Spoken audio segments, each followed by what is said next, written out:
Hi, everybody. Ian Bremmer here, and the latest on Iran. Markets all over the place on oil. They're up, they're down. They're probably going to be up again in terms of oil prices because of the enormous amount of uncertainty around the future of the war in Iran. The United States has signaled in a lot of different ways that they would really love to end this war quickly. The economic costs are more significant, more of a spike in impact on the Straits of Hormuz than Trump had anticipated. So he now wants to declare victory quickly and look for an off-ramp. And he's made as much of a statement in his press conference. He's been saying that to leaders that he's engaged with, says, I think I can wrap this up pretty quickly. We're beating the hell out of the Iranians, all this sort of thing. There are challenges with that. But I mean, first, let's talk about what the United States is and isn't trying to do here. The best way, the easiest way, I should say, to declare victory is to narrow the war aims. And so specifically, we see Secretary of State Marco Rubio saying that the war aims are very clear. They've been clear from the beginning. It is about Iran's Navy and its destruction and its ballistic missiles and their destruction and making sure they don't have the capacity to rebuild those. What's not there? No mention of enriched uranium and nuclear program in that statement. The Iranian people and the supreme leader, who Trump has said very recently, but perhaps not recently enough, is unacceptable as a leader, and he wants him out. Now, if you're able to narrow the war aims to those goals, they've largely been achieved. The military operations in the first week and a half have been very significant in blowing up a lot of conventional military capabilities that Iran has. Those are continuing today. As Secretary Hegseth has said, they're going to be larger today than they have been over the past days. The Americans only have the munitions in place to maintain this level of war operations for another several days anyway. So there would have to be a climb down on that front. Why not declare that you've won? A few reasons why you might not want to do that. One is because you will leave a regime in place that you've said is unacceptable to you, and that you have assassinated their former leader and most of their military leaders, but they're still very much there. So this is clearly not a Venezuela type operation if that is the nature of the regime that remains, which indeed appears to be the case, the most likely outcome at this point. Secondarily, if you maintain all of their nuclear capabilities, then the likelihood that they are going to feel the need to dash to a nuclear weapon in short order, because that's the one thing that would have prevented the supreme leader from getting assassinated to begin with. No threat to Kim Jong-un in that regard, right? Is high. And that is obviously a problem for the United States and for pretty much everyone going forward. One of the reasons why the Israelis and the Gulf states, now having started these operations, are saying, no, we've got to go farther. We've got to do more. You can't leave them in this position. But the Americans would probably need to use ground troops, commandos, particularly at the hardened facility at Isfahan, if they wanted to destroy those enriched uranium stocks, which still exist and which the Iranians have been rebuilding over the last months assiduously.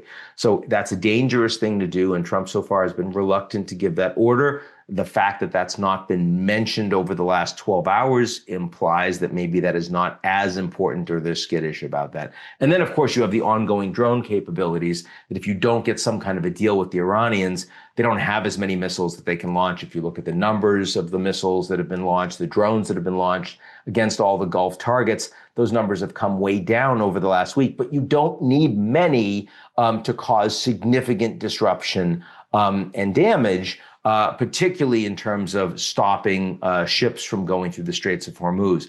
And that means you got to find some way to get a deal with these guys, or remove the regime, neither of which now looks very possible, or else you have this ongoing drone risk. Okay, so that's what happens in the United States with the constraints on outcome. But it does mean the Americans can declare that the war is over in short order if Trump wants to, and it appears that he does very much want to.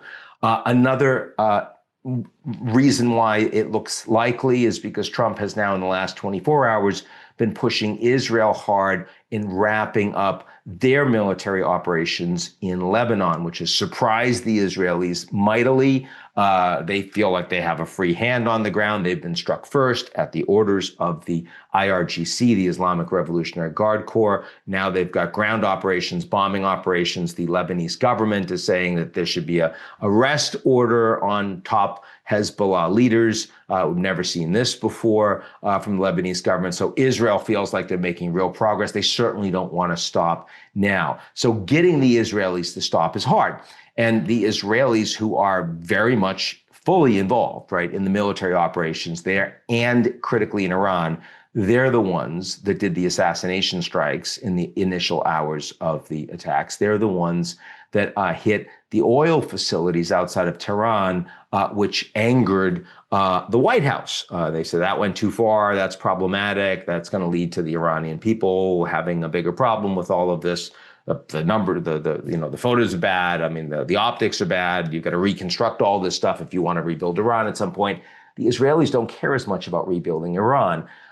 Polls show that most Israelis, a large majority, have very little concern about the civilian damage that's done to the Iranian population as long as the regime is destroyed.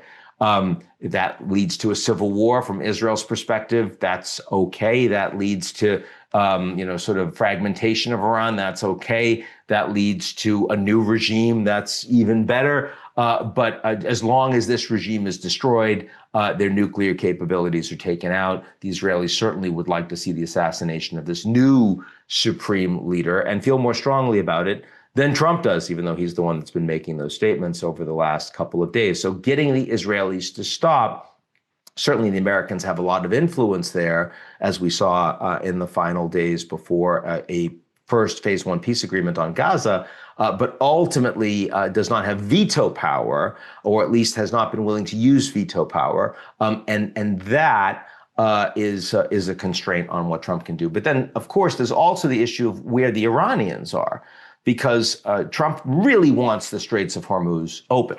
They've never been closed before historically. And that's why he's saying we're going to use military escorts. And there are Europeans that are willing to participate in that. The French, others are sending ships to participate. The Americans are prepared to underwrite the insurance. But ultimately, it has to be safe enough for the shippers to send their ships. And as of right now, even with those guarantees, they're not. Because they recognize that there's still a possibility. Yes, most of the ships will get through, but some of them won't. Some of them will get struck. And that's not a money issue. That's fundamentally a safety and security of the crews on these ships. So as of now, we don't appear to be close to the Straits of Hormuz reopening. And that, of course, means big natural gas problems, big oil problems. And that leads to the final question, which is, Trump can end the war, but is Iran prepared to go along with him? I mean, what we've seen is that this Iranian regime is more capable of doling out punishment than Trump had expected. Now, he's surprised by that, and he's surprised in large part because the last couple times the United States hit Iran, Iran did nothing in response. But those strikes were limited and containable by the Iranian regime. They weren't an existential threat to the Islamic Republic in their eyes. This time around, the assassinations, the decapitation strikes, and the broader efforts that clearly appear to be regime change, stated as such by Trump, I will rescue the Iranian people, go and take your government, means that if you are an Iranian leader, you need to now create some level of deterrence, show that you can outlast Trump and cause more damage than he is willing to accept. Even though the Iranian regime is certainly not winning. Again, you just blew up a bunch of their leaders. You've taken out a lot of their military capabilities there. The axis of resistance is a shell of what it used to be. They don't have those proxy capabilities. But in terms of can they outlast Trump, the answer to that, as of today, appears to be yes. And that does imply that this war is likely to go on, and even if not at the same level of intensity and with same level of damage, the willingness and ability of the Iranians to continue to fight in some way to both cause damage to the energy infrastructure and threaten it so the prices remain high, but also to help ensure that Trump doesn't try to do this again because he knows it's costly. In other words, the kind of thing that the Chinese did to Trump on the tariff front and on the critical minerals front, Iran is now trying to do in the Straits of Hormuz with drones and other weapons. Will they be successful? Again, as of today, the answer appears to be more likely yes than no. Is this still an active war? We'll see where it goes. But certainly, it appears very strongly that the Iranian people would be a lot better off if this war had never started than given where we are today. And indeed, the outcomes for the markets, for the Gulf, and for Trump himself, of course, this appears to be much more negative than positive, very, very different than the wildly successful Venezuela operations, which were short, which caused very little damage and now create opportunities for the Venezuelan people they otherwise never would have had. Can't apply the same playbook to a completely different situation. That's where we are. I'll talk to y'all real soon.